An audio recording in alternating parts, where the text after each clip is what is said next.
आज 22 जनवरी है और 8-9 दिन बाद मोदी सरकार का इस कार्यकाल का अंतिम बजट प्रस्तुत होने वाला है।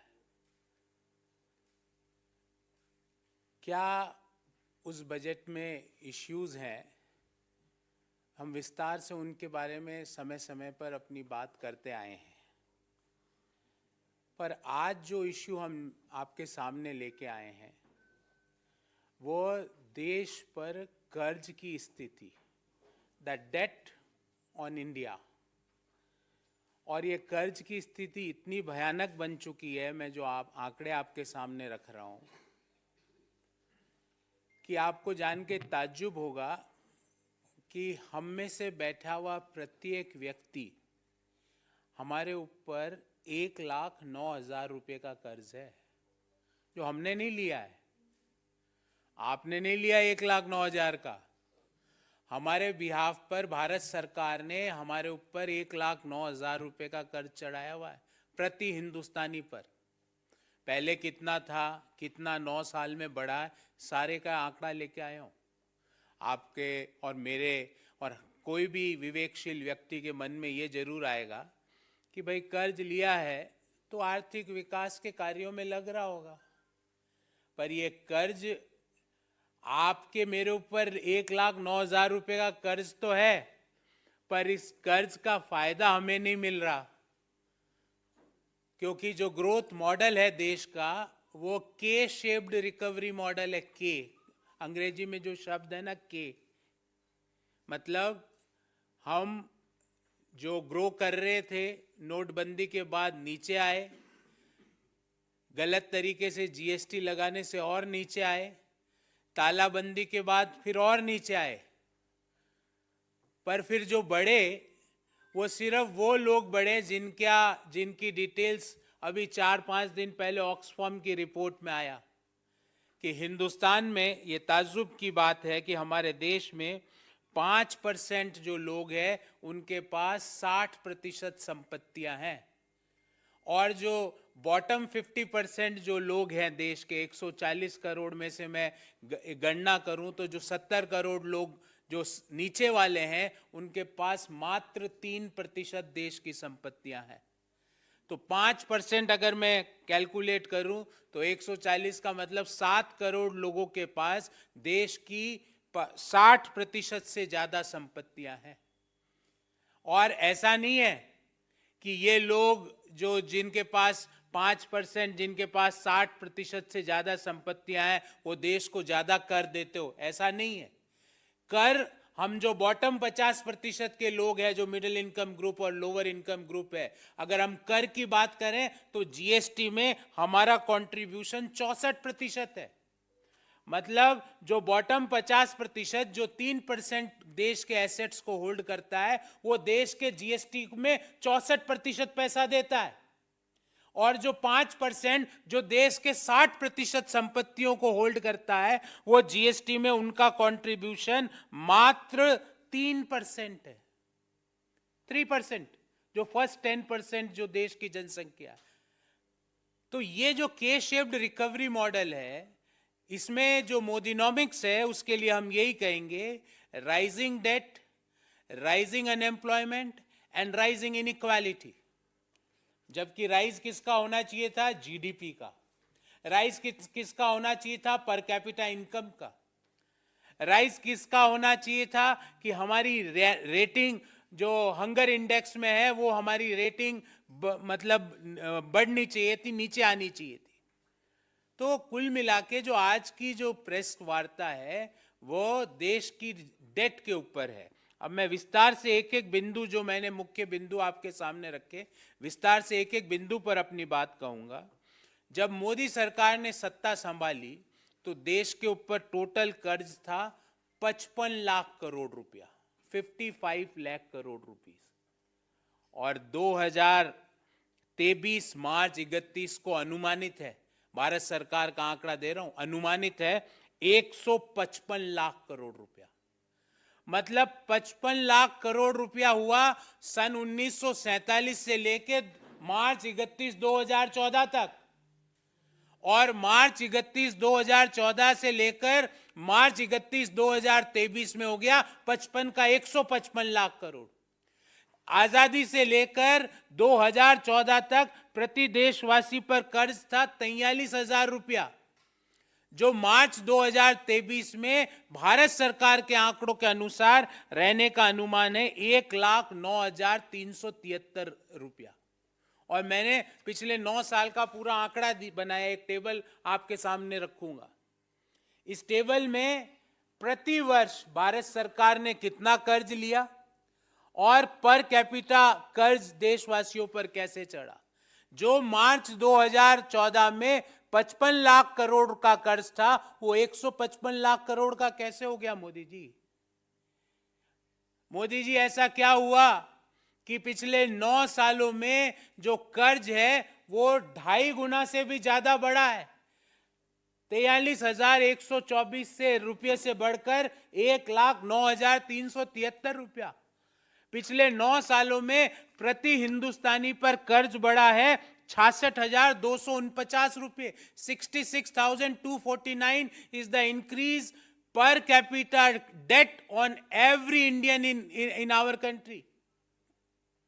ऐसा क्या हुआ कि 155 लाख करोड़ रुपया हो गया? जो टोटल कर्ज 31 मार्च 2014 को 55 लाख करोड़ था, वो 155 लाख करोड़ कैसे हो गया? और ये पैसा किसके उपयोग में आया, उसका ब्यौरा दे देता हूं। मैंने कई बार राइजिंग अनएम्प्लॉयमेंट की बात करी, मैंने कई बार इस पटल से राइजिंग पॉवर्टी की बात करी कि आज हिंदुस्तान में दुनिया में सबसे ज्यादा गरीब हमारे देश में निवास करते हैं। पर आज आपको राइजिंग इनइक्वालिटी की बात बताता हूं कि ये कर्ज हम ले रहे हैं, हमारे प्रत्येक देशवासी के ऊपर चढ़ रहा है 1,09,373 रुपया। हम में से प्रत्येक हिंदुस्तानी पर चढ़ गया, पर उस कर्ज का फायदा हमें नहीं मिल रहा। फायदा मिल रहा है चंद लोगों को जिनकी वेल्थ बढ़ रही है, बाकी सब लोगों की वेल्थ कम होती जा रही है। और ये मैं नहीं कह रहा, जो मैंने आपको 55 लाख करोड़ से 155 लाख करोड़ बताया, ये भारत सरकार का आंकड़ा है। जो मैं अब आपको ऑक्सफैम की रिपोर्ट के अनुसार पढ़ के सुनाता हूं कि देश के 5% अमीर लोगों के पास देश की 60% से ज्यादा संपत्ति है, और नीचे के 50% लोगों के पास देश की मात्र 3% संपत्ति है, 3% वेल्थ है। पर ये नीचे के 50% जिनके पास 3% वेल्थ है, वो जीएसटी देते हैं, देश की 64% वहीं से आ रही है। और जो ऊपर के 10% अमीर लोग हैं, जिनके पास देश की 70-80% की वेल्थ है, वो जीएसटी देते हैं मात्र 3%। मतलब अगर 100 रुपये जीएसटी इकट्ठी होती है, तो जो नीचे के 50% लोग हैं, उनकी तरफ से 64 रुपये इकट्ठी होती है। और जो वेल्थी लोग हैं, जिनके पास देश की 60% से ज्यादा संपत्ति है, वो सिर्फ 3% जीडीपी देते हैं। तो कर्ज ले रहे हैं हम सब लोग, आप लोग, मैं, हम जैसे करोड़ों लोग। बेरोजगारी की बात ही नहीं कर रहा, उसका विश्व रिकॉर्ड तो रोज बढ़ता जा रहा है। कर्ज हमारे ऊपर चढ़ रहा है, और फायदा उस कर्ज का किनको हो रहा है? उन खरबपतियों को जिनकी संख्या दिन ब दिन प्रत्येक वर्ष बढ़ती जा रही है। रिपोर्ट आती है कि इस वर्ष भारत में इतने खरबपति हो गए, पर रिपोर्ट कभी भी ये नहीं आती कि हिंदुस्तान में दुनिया में सबसे ज्यादा गरीब आज हिंदुस्तान में है। रिपोर्ट कभी ये नहीं आ रही कि कोरोना के दौरान जितने लोग दुनिया में गरीबी में गए, उनमें से 79% लोग हिंदुस्तान के थे। तो ये के शेप्ड जो मॉडल है, जिसने high debt, high unemployment, high inflation and high inequality, जबकि हाई क्या होना चाहिए था? High per capita income, high GDP, high rankings on the global platforms, वो हाई होना चाहिए था। वहां पे हम रोज नीचे गिर रहे हैं, और हमने बढ़ा किसको रहे हैं? प्रति व्यक्ति कर्ज को, जो पिछले 9 साल में 2.5 गुना से ज्यादा बढ़ गया।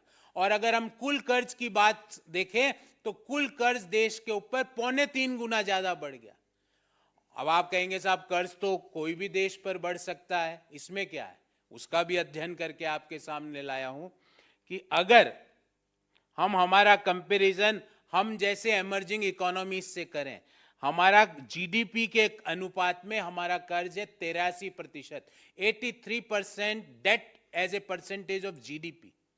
और दुनिया की एमर्जिंग इकोनॉमीज, क्योंकि भारत एक एमर्जिंग इकोनॉमी है, जो आईएमएफ का आंकड़ा है उनका प्रतिशत एवरेज आता है 64.5%।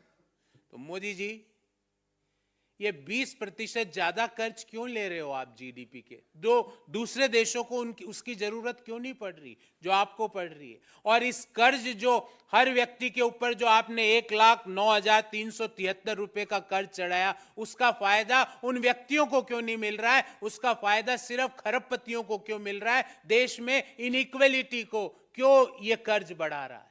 तो इस बाबत हमारे 3 सवाल है कि देश में जो प्रति व्यक्ति कर्ज 43,124 रुपये था 2014 में, वो 2023 में 1,09,373 रुपये, मतलब 9 साल में 2.53 टाइम्स क्यों बढ़ा? पहला सवाल। दूसरा कि आजादी से लेकर 2014 तक 55 लाख करोड़ कुल कर्ज, और 2014 से 2023 तक 155 लाख करोड़ कुल कर्ज, मतलब 2.25 गुना से ज्यादा की बढ़ोतरी क्यों हुई मोदी जी?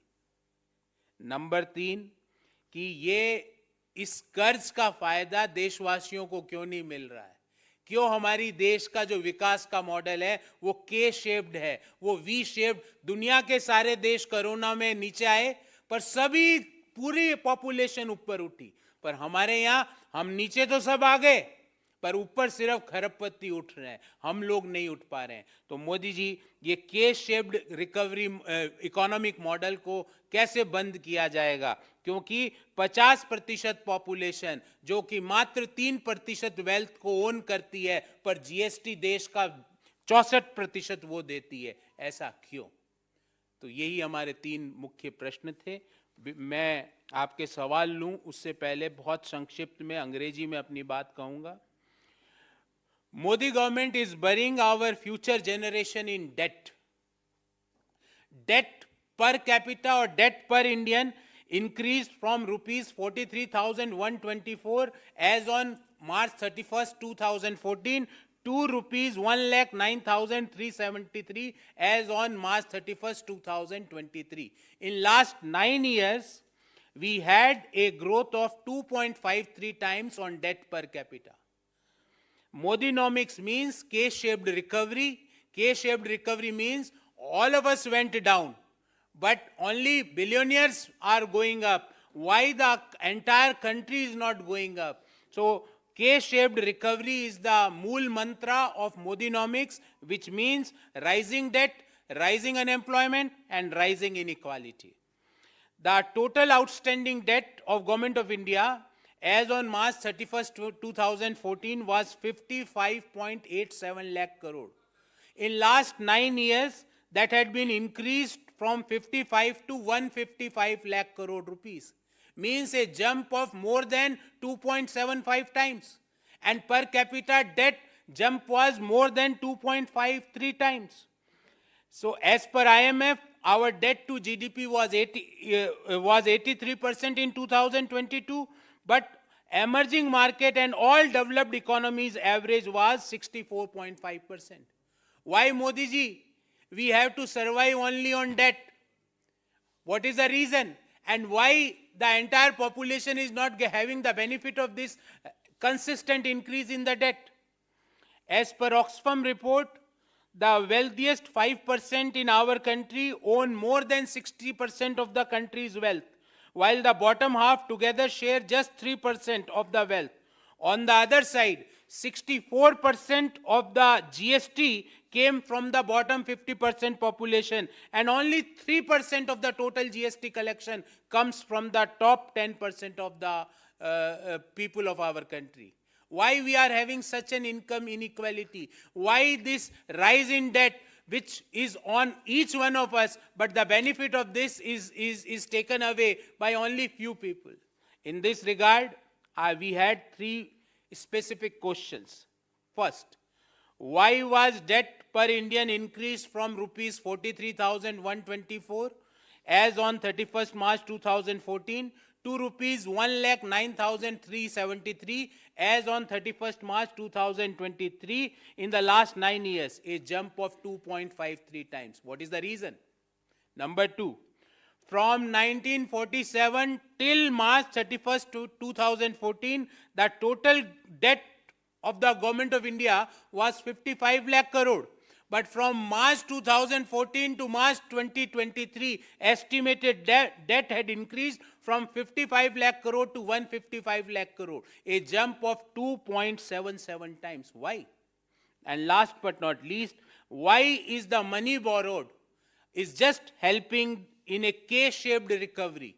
Means कर्ज भी ले रहे हैं और फायदा हमको नहीं है. हमारे ऊपर 1,09,000 का कर्ज भी चढ़ गया पर फायदा हमको नहीं है. जीएसटी भी हम दे रहे हैं, 64% जीएसटी भी हम ही दे रहे हैं पर फायदा हमको नहीं है. Why we are having K-shaped recovery model with 50% population owning only 3% of the country's wealth is paying 64% of the total GST collection. Why? We want answers from Modi ji on all these three questions.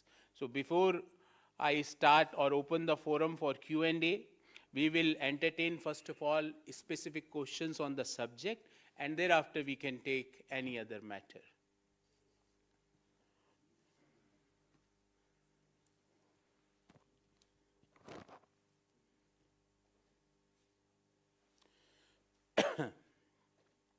Okay. No, nothing on this. If you have any other matter, we can enter. Yeah. The center decision to block access to the BBC documentary on Gujarat riots. What is the take of Congress Party on this? There is a scheme by Government of India called as Block in India. Like Make in India, Startup India. So they had a scheme which calls Block in India. So government doesn't want to see a difficult questions for them. This BBC, if this BBC headquarters were in Delhi, by now the ED might be there on their doorsteps. अगर BBC का जहाँ ये documentary बनी उसका मुख्यालय हिंदुस्तान में कहीं होता तो ED, मान लो ED बिजी है तो CBI बिजी है तो इनकम टैक्स बिजी है तो SFIO बिजी है तो DRI बिजी है तो लोकल पुलिस भी मान लो बिजी है तो ट्रोल आर्मी. पर अनफॉर्चुनेटली फॉर मोदी गवर्नमेंट आंखें बंद करने से सच्चाई नहीं छुप सकती. आप इन चीजों को बंद कर दोगे उससे सच्चाई छुप जाएगी क्या? We would like to remind Honorable Prime Minister of our country that आपको वाजपेयी जी ने क्या कहा था मोदी जी? ऐसे ही प्रेस वार्ता थी. आपके right hand side, Vajpayee ji के राइट हैंड साइड में आप बैठे हुए थे. उन्होंने कहा राजधर्म निभाओ राजधर्म. कौन से राजधर्म के लिए बोला? वही राजधर्म वो बीबीसी की डॉक्यूमेंट्री दिखा रही है जो आपने नहीं निभाया था, जो आपको भारत के प्रधानमंत्री उस समय के उन्होंने चेताया था, जिनको आप रोज भुलाने का, उनकी नीतियों को, उनके व्यक्तित्व को छोटा करने का प्रयास करते हो. उन्होंने आपको कहा था, वो आप ही के पार्टी के थे, कि राजधर्म निभाओ. और ब्लॉक इन इंडिया से आपको क्या लगता है सच्चाई छुप जाएगी? सच्चाई नहीं छुपेगी. ये इस तरह के हथकंडे, इस तरह का एक्शन ये लोगों में विश्वास दिलाता है कि वो जो दिखा रहे हैं वो सही है. वरना आपको ये करने की कहां जरूरत पड़ी थी? थोड़े दिन बाद हो सकता है कि और भी इस तरह का, और हमने पूर्व में भी देखा कि इस तरह के काम मोदी सरकार ने किए हैं. वो वर्ल्ड हंगर इंडेक्स में हमारी रैंकिंग खराब आई, हम नहीं मानते. प्रेस फ्रीडम इंडेक्स में हमारी रैंकिंग खराब आई, हम नहीं मानते. दुनिया में सबसे ज्यादा गरीब हमारे देश में है, यूएनडीपी और ऑक्सफोर्ड यूनिवर्सिटी की रिपोर्ट के अनुसार, हम नहीं मानते. कोई भी आप सवाल पूछ लो, हम नहीं मानते. आपके मानने से सवाल खत्म नहीं होगा, सवाल तो एज इट इज वहीं पर है. तो इस स्कीम्स को, इस चीज को आपने ब्लॉक करके प्रूव कर दिया कि जो वो बोल रहे हैं वो सही है, उसमें सत्यता है। ये आपका एक्शन इसको दिखा रहा, आपके मन में घबराहट है। अगर आपके मन में सच्चाई होती तो आप इस तरह का रिएक्शन नहीं करते। जी सर, एक मेरठ का अभी का वाकया है कि वहाँ कुछ कोरियन लड़कियाँ मेरठ यूनिवर्सिटी गई थी कॉलेज में घूमने फिरने, वहाँ देखने के लिए कॉलेज को, और वहाँ पर ट्रोलर्स और तमाम जो हिंदूवादी तथाकथित संगठन है उन्होंने उनको साथ बदतमीजी करी और ये कहा कि ये मिशनरी की तरफ से प्रचार करने आई थी और उनके साथ बहुत बदतमीजी। अब पुलिस ने सफाई दी है कि वो ऐसा कुछ था नहीं, वो मिशनरी के लिए प्रचार करने नहीं आई थी। देखिए, मुझे याद है कि कुछ समय पूर्व एक बम्बई में भी एक साउथ कोरिया के ब्लॉगर के साथ अप्रिय और मैं कहूँगा एक दुष्कर्म की कोशिश की गई थी, और वो जब वीडियो बना रही थी तो वहाँ पर उसके साथ बदतमीजी की कोशिश की गई थी। ऐसा क्यों हो रहा है? ये देश में इस तरह का प्रचलन क्यों बढ़ता जा रहा है? मैं इस पे आ रहा हूँ, क्योंकि ये तो आप पहले क्या होता है, ये लोग बदतमीजी करते हैं, उसके बाद जब फंस जाते हैं तो धर्म के आड़ के पीछे छुपने का प्रयास करते हैं। ये एक मोडस ऑपरेंडी बन गई है देश में। पहले जिन लोगों ने भी देख, हमारे देश में पर्यटन को हम बढ़ावा देते हैं, इनक्रेडिबल इंडिया, पधारो हमारे देश, बड़ी बड़ी स्कीम्स है हमारे टूरिज्म मिनिस्ट्री की। प्रत्येक राज्य सरकारों का प्रयास रहता है कि उनके राज्यों में टूरिस्ट का फुटफॉल बढ़े, क्योंकि ये फॉरेन एक्सचेंज लाता है, ये हमारा जो रुपया दिन ब दिन गिर रहा है उसको रोकने का काम करता है, और अंतर्राष्ट्रीय पटल पर देश की छवि को विकसित करने का काम करता है। तो इस तरह की घटना होती है तो क्यों अभी तक उत्तर प्रदेश सरकार चुप बैठी हुई है? क्यों कोई बात, अभी मान लो और कोई छोटी सी भी घटना हो जाती तो उत्तर प्रदेश के मुख्यमंत्री का ट्वीट आ जाता। क्यों उत्तर प्रदेश के मुख्यमंत्री और गृह मंत्री खामोश बैठे हैं जब विदेशी पर्यटक के साथ इस तरह की बदतमीजी हो रही है? और आप पहले बदतमीजी करके उनके साथ, मैं कहूंगा ये सॉफ्ट यौन दुष्कर्म का प्रयास है। इस तरह की बदतमीजी को भी आप दुष्कर्म के दायरे से बाहर नहीं निकाल सकते। ये फर्स्ट स्टेप है दुष्कर्म का, और सरकारें चुप बैठी हुई है। और सवाल पूछते ही उसमें धर्म का एंगल, सवाल पूछते ही इसमें कन्वर्जन का एंगल। अरे आप वहां पे बैठे हो, क्या आपके पास प्रूफ है कि भाई ये लोग इन चीजों में लिप्त हैं? उन चीजों की जानकारी दीजिए, और अगर नहीं है आपके पास इस तरह की जानकारी तो तुरंत दोषियों के खिलाफ कड़ी से कड़ी कार्रवाई कीजिए, क्योंकि इससे देश का नाम भी खराब होता है। इस तरह के वीडियोस, इस तरह के वाकये अंतर्राष्ट्रीय मीडिया में, अंतर्राष्ट्रीय जो सोशल मीडिया के प्लेटफॉर्म से वहां पर चलते हैं, विदेशी पर्यटक भारत में आने से घबराते हैं, और जो देश के लिए ना तो इकोनॉमी वाइज सही है ना देश की ख्याति के लिए अच्छी बात है। सर, मध्य प्रदेश के जो मुख्यमंत्री है शिवराज सिंह चौहान का एक बयान आया है, उन्होंने कहा है कि अंग्रेज तो चले गए मगर कांग्रेस ने अंग्रेजी हमारे सर पर डाल दी है। ये एक तरीके का षड्यंत्र था ताकि बड़े लोगों के जो बच्चे हैं वो आगे बढ़े, गरीब के बच्चे आगे ना बढ़े। शिवराज सिंह चौहान साहब, मेरी आपको चुनौती कि आपके बच्चे हिंदी माध्यम की स्कूल से पढ़े हैं? मुझे पता है वो कहाँ से पढ़े। एक बच्चा तो सिम्बायोसिस से पढ़ रहा है, क्या हिंदी माध्यम में परीक्षा दी उस बच्चे ने? मैं आपसे पूछ रहा हूँ। हमारे बच्चे जाए हिंदी माध्यम में, और शिवराज सिंह चौहान के बच्चे अमेरिका, लंदन की यूनिवर्सिटियों में पढ़े, बड़े बड़े विश्वविद्यालयों में पढ़े, अंग्रेजी माध्यम की स्कूलों में पढ़े। सारा ज्ञान है हम लोगों के लिए, सारा ज्ञान है मध्यम आय वर्गीय परिवारों के लिए, निम्न आय वर्गीय। और क्यों करते हैं पता आपको ये बात? ताकि हम उनके बराबर नहीं बैठ सके, उनसे आंखों में आंखें डाल के सवाल नहीं पूछ सके। खुद के बच्चे पढ़ रहे हैं लंदन में, एक बच्चा पढ़ रहा है अमेरिका में, बड़े बड़े विश्वविद्यालयों में अंग्रेजी माध्यम से पढ़ते हैं, और यहां पे हमको अंग्रेजी का बखान कर रहे हैं। मैं उनको कहना चाहूंगा, जो भी लोग ये सवाल पूछते हैं, पहले अपनी मार्कशीट और अपने बच्चों की मार्कशीट रखें कि ये मेरी मार्कशीट हिंदी माध्यम की मैं रख सकता हूं, शिवराज जी मेरे में है वो कलेजा, और ये मेरे बच्चों की मार्कशीट है हिंदी माध्यम में सरकारी स्कूलों की, और फिर हम आपसे चर्चा करेंगे। आप खुद गुरुजी बैंगन खाए दूजन को उपदेश। तो ये इस तरह की बातें देश के बच्चों को, देश के मिडिल इनकम ग्रुप के परिवारों के बच्चों को, लोअर इनकम ग्रुप परिवारों के बच्चों को आगे बढ़ने से रोकने की प्रक्रिया है। ये उनको आगे, क्योंकि जैसे ही वो अंग्रेजी माध्यम में पढ़ेंगे उनके पास पढ़ने का लिटरेचर ज्यादा होगा, जो ही वो पढ़ने का लिटरेचर ज्यादा होगा उनके पास अपॉर्चुनिटीज खुलेगी तो उनको पता लगेगा कि सही मुद्दा देश में बेरोजगारी का है। सही मुद्दा ये नहीं है कि कपड़ों के कलर देख के व्यक्तित्व का मैं विश्लेषण कर लूं।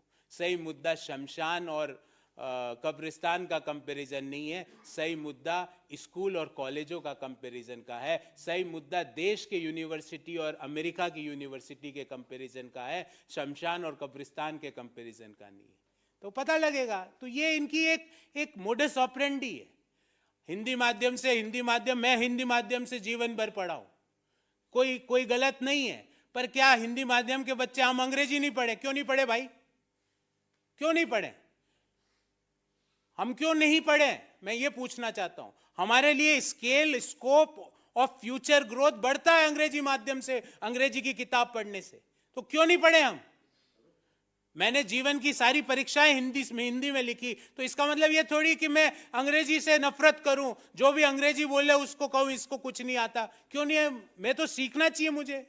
और आपको जान के ताज्जुब होगा कि जो हमारी सर्विस इंडस्ट्री बूम की, जो लिबरलाइजेशन, प्राइवेटाइजेशन, ग्लोबलाइजेशन के बाद देश की जो मिडिल क्लास बूम की, डॉक्टर मनमोहन सिंह जी की नीतियों के बाद जो देश में एक नया वर्ग बना जिसको हम मिडिल इनकम ग्रुप कहते हैं, वो क्यों बना? क्योंकि हमारे पास इंग्लिश अंडरस्टैंडिंग और इंग्लिश स्पीकिंग पॉपुलेशन थी, जिसने उस सर्विस इंडस्ट्री को अपना मैन पावर सप्लाई करी और वो सर्विस इंडस्ट्री बूम करी। और जिसका नतीजा ये हुआ कि देश में सिलिकॉन वैली, देश में नए नए टेक्नोलॉजिकल डेवलपमेंट हुए, जिसका नतीजा ये हुआ कि दुनिया में कहीं भी सॉफ्टवेयर का नाम आता है तो लोग यही कहते हैं कि हिंदुस्तान का होगा व्यक्ति। दुनिया में कहीं पे आईटी सर्विस का नाम आता है, भले वो कैलिफोर्निया हो, इजराइल हो या दुबई हो, दुनिया में कहीं नाम आता है कि ये टेक्नोलॉजी है तो बोला है बंदा हिंदुस्तान का होगा। और अब आप हमको वापस पुराने पाषाण युग में पहुंचाना चाहते हो और खुद के बच्चों को अंग्रेजी बुलवाते हो। खुद के बच्चे अंग्रेजी में बात करते हैं, अंग्रेजी माध्यम में पढ़ते हैं, और गरीब का बच्चा, मिडिल क्लास का बच्चा अंग्रेजी में नहीं पढ़ना चाहिए, वो सरकारी स्कूल में जाए। राहुल गांधी ने कुछ इंटरव्यू दिया, उसमें उन्होंने कहा कि वो शादी के लिए तैयार है, इंटेलिजेंट लड़की अगर मिल जाए। और कांग्रेस के नेता ये भी कह रहे हैं मेरे पर बहुत दबाव है कि दाढ़ी बना लूंगा, तो दाढ़ी बना, उन्होंने कहा यात्रा के बाद बना लूंगा। तो कांग्रेस के लोग भी क्या शादी के लिए कुछ देखिए, ये मुझे लगता है उनका बड़ा निजी मसला है। एक व्यक्ति का एक अपना जीवन भी होता है, और मुझे लगता है कि मतलब बोरियत हो रही है। आप कभी तो उनसे पूछो कि राहुल जी ये सरकार रोजगार कैसे देगी? दाढ़ी पे ही बात हो रही है। मैं इस पे आ रहा हूं। इस यात्रा का प्रयोजन को समझिए। इस यात्रा के 3 ऑब्जेक्टिव्स है, 3 पॉइंट एजेंडा, अगर जो मेरी सिंपल अंडरस्टैंडिंग है। नंबर 1, जो सोशल फैब्रिक को डेंट पहुंचा है, उस डेंट को वापस बाहर निकालने के लिए। और डेंट किसने पहुंचाया? शीर्ष पे बैठे हुए व्यक्ति जब कपड़े देख के आदमी का व्यक्तित्व और चरित्र के बारे में भाषण देते हैं तो डेंट लगता है। जब कपड़ों का रंग देख के चरित्र का चित्रण होता है तो सामाजिक जो ताना बाना उस ढांचे पे डेंट लगता है। राहुल जी उस डेंट को रिपेयर करने के लिए आ गए। दूसरा, इस यात्रा का दूसरा प्रयोजन ये है कि हमारा जो डिस्कशन का एजेंडा है, वो डिस्कशन का एजेंडा गलत चीजें बन जाती है। रंग, खान पान, ये इस तरह का मीट खाना है कि उस तरह का मीट खाना है, ये वेजिटेरियन खाना है कि नॉन वेजिटेरियन खाना है। कपड़ों, शर्ट पीला पहन सकता हूं, व्हाइट पहन सकता हूं, ब्लू पहन सकता हूं, ब्लैक पहन सकता हूं, प्रोटोकॉल्स हैं, जबकि ये नहीं होना चाहिए। उनका दूसरा ऑब्जेक्टिव था कि डिस्कशन पॉइंट में आए कि रोजगार कि ऐसी स्थितियां क्यों बनी कि 45 साल की सबसे बुरी बेरोजगारी मोदी सरकार में आई, और आज भी वो बेरोजगारी लगातार कांस्टेंट है। इसका क्या कारण है? इसका क्या कारण है कि हमारे युवा आज रोजगार के लिए मारे मारे भटक रहे हैं। This is point number 2। और एजेंडा नंबर 3 के मुख्य पटल के डिस्कशन में आए कि 411 रुपए का सिलेंडर 1100 रुपए में कैसे पहुंचा। पिछले 9 सालों में सिलेंडर की कीमतें 2.25 गुना बढ़ी। क्या किसी मध्यम आय वर्गीय परिवार की, निम्न आय वर्गीय परिवार की जो मासिक आय है वो 2.25 गुना बढ़ी है? हाँ, मोदी जी के दोस्तों की बढ़ी है, वही ऑक्सफैम रिपोर्ट बता रही है। तो मुझे लगता है कि इन मुद्दों पर मैं और मेरी पार्टी, मुझे लगता है अगर चर्चा करेंगे तो देश के लिए, देश के युवाओं के लिए ज्यादा सार्थक होगा। जो राहुल जी ने अपने विवाह के बारे में कहा वो उनका निजी इश्यू है। मेरा या किसी और का उन चीजों पर टिप्पणी करना मुझे लगता है कि किसी व्यक्ति की प्राइवेसी में दखलंदाजी है, जो हम जिसमें विश्वास नहीं करते। अब मेरे तो पता नहीं कि किसने बोला, किसको नहीं, किसने नहीं बोला। मैंने तो कहा इस 3 ऑब्जेक्टिव के साथ ये यात्रा शुरू है। मैंने आपको बोला ना, ये 3 एजेंडा है और ये तीनों एजेंडा, पहला एजेंडा में हमने भारी सफलता पाई, सेकंड और थर्ड एजेंडा में भी आज लोग डिस्कशन में आ चुके हैं। देश के बच्चे, युवा जिस तरह से यात्रा में जुड़ रहे हैं उससे लग रहा है, महिलाएं जिस तरह से यात्रा में जुड़ रही है उससे लग रहा है कि देश का, युवाओं का मुख्य एजेंडा रोजगार है, जो इस यात्रा का सेकंड ऑब्जेक्टिव था। और जब यात्रा में महिलाएं देश की जुड़ती है तो हमें इस बात पे और बल मिलता है कि जो हमारा थर्ड एजेंडा था कि राइजिंग इन्फ्लेशन, महंगाई, वो भी डिस्कशन में आ रहा है। तो हमें ये यात्रा बड़ी सार्थक लग रही है। इस यात्रा का जो ऑब्जेक्टिव के साथ, जिस पॉजिटिव माइंडसेट के साथ इस यात्रा की जो शुरुआत की थी, हमने उसमें बड़ी सफलता, और मैं कहूँगा 100% तो विश्लेषण करेंगे यात्रा संपूर्ण होने के बाद, पर बड़ी सफलता हमने पाई।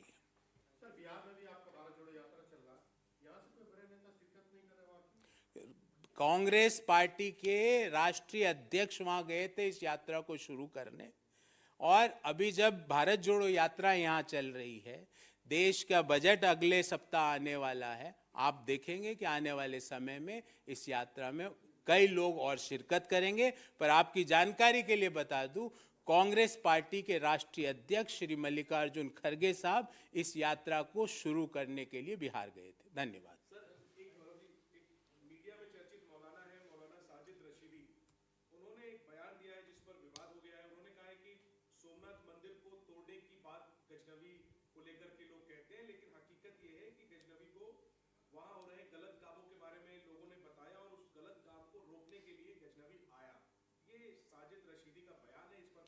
देखिए, ना तो वो इतिहास के कोई जानकार है कि उन्होंने इतिहास में पीएचडी कर रखी हो, कि भाई उनकी, या तो वो दिखाए कि भाई मेरा पीएचडी का टॉपिक था वो काल जिस समय ये सारी इश्यूज हुए थे। मैंने अपने जीवन के 20 साल उसके इतिहास के रिसर्च में बनाए। मैं तो आग्रह करूँगा कि ऐसे लोग सिर्फ अखबार में अपनी खबर छपवाने के लिए इस तरह की बातें करते हैं। हमें बातें देश के लोगों से जुड़े हुए मुद्दों पर करनी है। ऐसे लोगों पर प्रतिक्रिया मुझे नहीं लगता कि मैं या किसी भी समझदार व्यक्ति को देनी चाहिए। इतिहासकार कोई बात करे, प्रमाण के साथ करे, तो कोई बात भी समझ में आए। पर ऐसा मैं भी कुछ भी बोल दूं बिना इतिहास के जानकार, जैसे प्रधानमंत्री जी किसी भी विषय पर कुछ भी बोल देते हैं ना, तो उनकी बातों को दिल से कौन बुरा नहीं मानते, हम उनको मन से माफ कर देते। धन्यवाद।